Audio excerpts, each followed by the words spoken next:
O tai, Tai jis jau dabar, žiūrėk, jis jau niekam nebeįdomus pasidaręs, jeigu pastebėjot. Jisai ten tai, kažkur vaikšto, kiauksi kažką, niekas jau į dėmesio nekreipia. Bet dabar žiūrėkit, jeigu kalbėt apie tą Bairaktarą, ne, tai aš vat kaip tik ruošiausi tekstą, išsiunčiau į Respubliką ir radau įdomių skaičių iš tikrųjų ir galiu su jumis pasidalinti tais skaičiais, nes čia tas dronas tai jau yra rezultatas, bet kaip mes į tai einam, va čia tas yra labai įdomu. Tai mes visi žinom, kad mūsų gynybos biudžetas dabar yra toks jau, aš jau net nežinau, kaip pavadinti, ne rekordinis, jau čia kažkoks už suvokimo ribų. Bet, pavyzdžiui, aš pasižiūrėjau, kiek per 10 metų augo pinigai gynybai.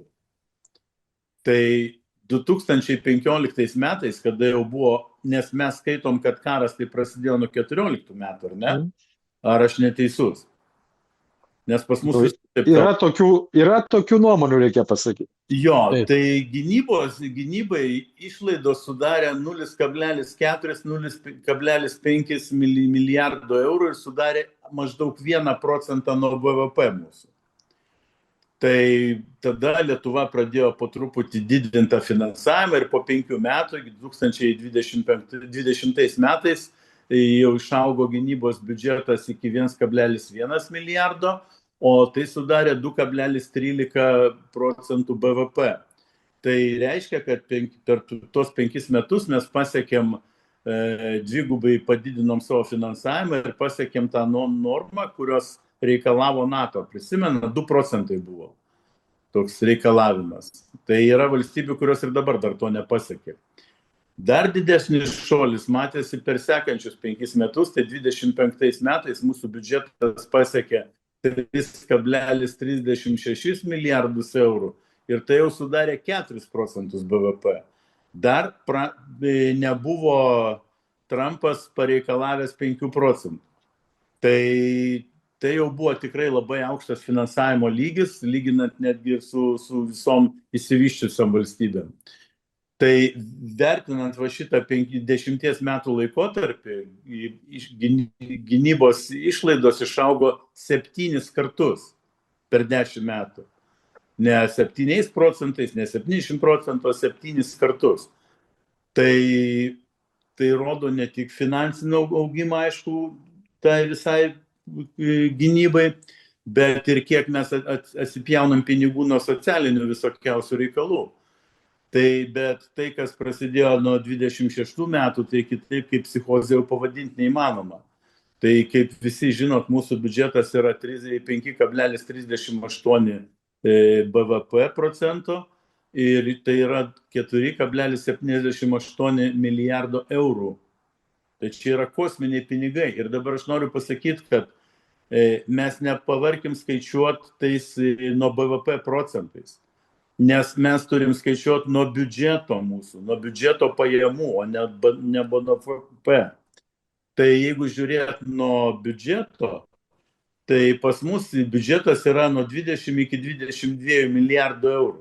Tai reiškia, kas 4 euras mūsų, tai yra 20 beveik 5%, išeina gynybai.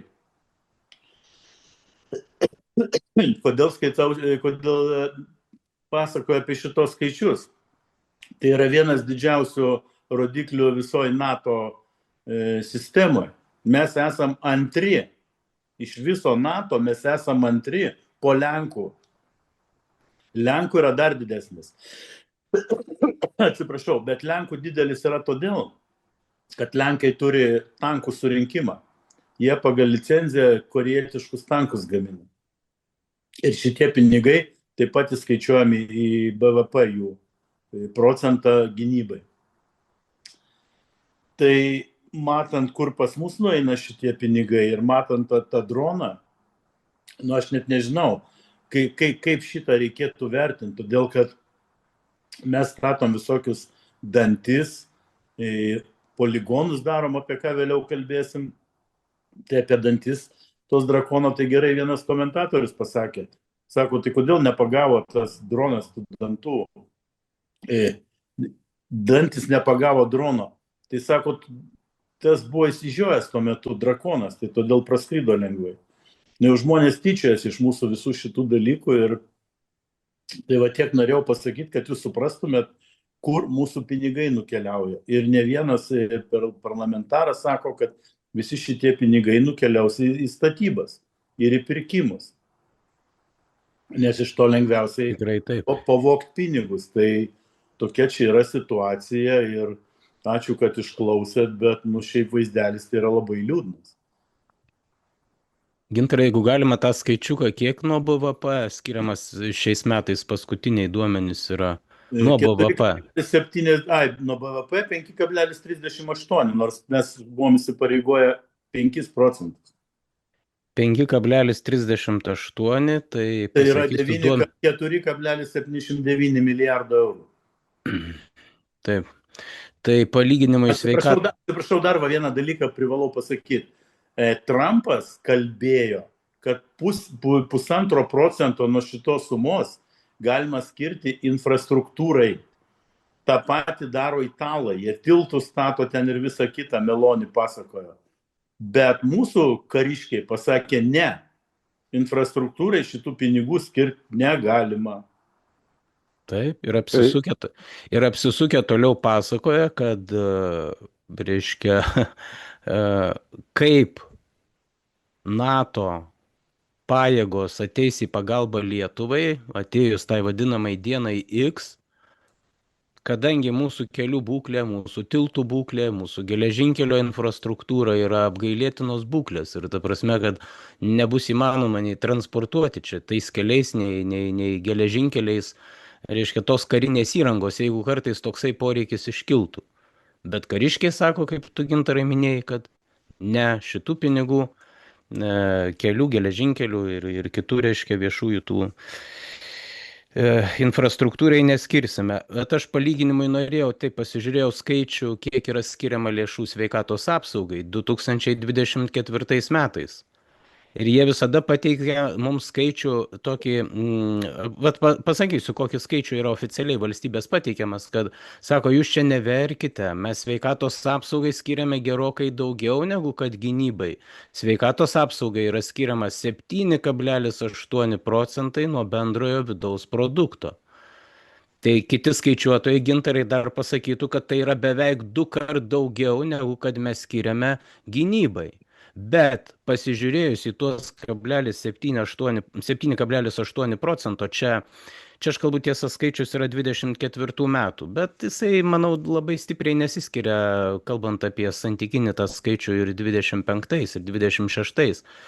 Tai iš tų 7,8 arba apvalinkim, tegul bus iki 8 procentų nuo BVP, iš tikrųjų yra tik tai 5,4 procento skiriama iš valstybės biudžeto, o 2,5 procento tai yra iš privataus sveikatos draudimo, nes žmonės vis dažniau, privačiai draudžiasi sveikatą, nes negali gauti paslaugų dėl prieinamumo šitų paslaugų ir taip toliau. Žmonės eina, kaip kreipiasi į privačias gydymo įstaigas, patys susimoka už paslaugas ir taip toliau.